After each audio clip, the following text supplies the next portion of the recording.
La COVID-19 est une souche virulente du coronavirus reconnue comme pandémie par l'Organisation mondiale de la santé OMS le 11 mars 2020. L'infection se transmet facilement par contact direct, par la toux et les éternuements. Cela a créé la peur et la stigmatisation de certaines personnes. L'infection touche l'ensemble de la population, enfants, jeunes ou adultes. Cependant, les personnes qui ont déjà une condition médicale fragile, par exemple vivant avec le VIH ou la tuberculose, devraient prendre plus de précautions. Aussi, les travailleurs communautaires doivent prendre des mesures pour continuer à offrir les services aux personnes qui en ont le plus besoin. Sur la base des données scientifiques disponibles, Affirmative Action propose, grâce à un appui de Impact, ces 5 conseils essentiels à suivre. En premier, vous devez savoir que le coronavirus n'est pas une punition pour les LGBT et en général, et pour les gays et personnes transgenres en particulier, car la maladie ne connaît ni orientation sexuelle, ni identité de genre, encore moins l'expression de genre. C'est une affaire de tout le monde, dont même les LGBT en sont exposés. Deuxièmement, afin de limiter la propagation du virus, il est préférable de limiter les interactions sociales en évitant les voyages étroits, les nouvelles rencontres et les rapports sexuels avec les personnes rencontrées sur Internet. Cependant, nous vous conseillons de garder le contact avec celles-ci via Internet et les sites pour membres de la communauté. Troisièmement, si vous avez des envies sexuelles, nous vous recommandons le plaisir solitaire.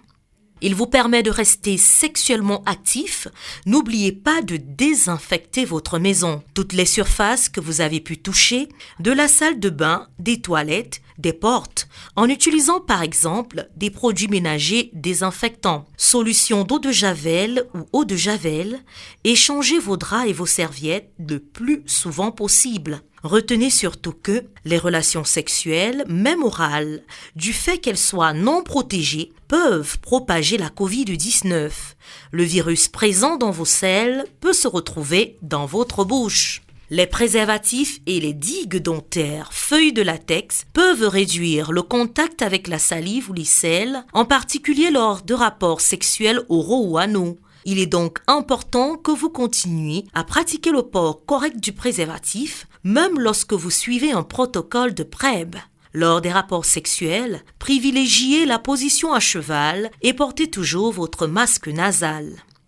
Quatrièmement, il est important que vous ayez des informations à jour et précises à partir de sources fiables sur l'évolution de la COVID-19. Méfiez-vous des informations erronées concernant le virus sur les réseaux sociaux et Internet. Nous vous recommandons de consulter régulièrement le site web de l'OMS www.who.org car les informations sont mises à jour quotidiennement.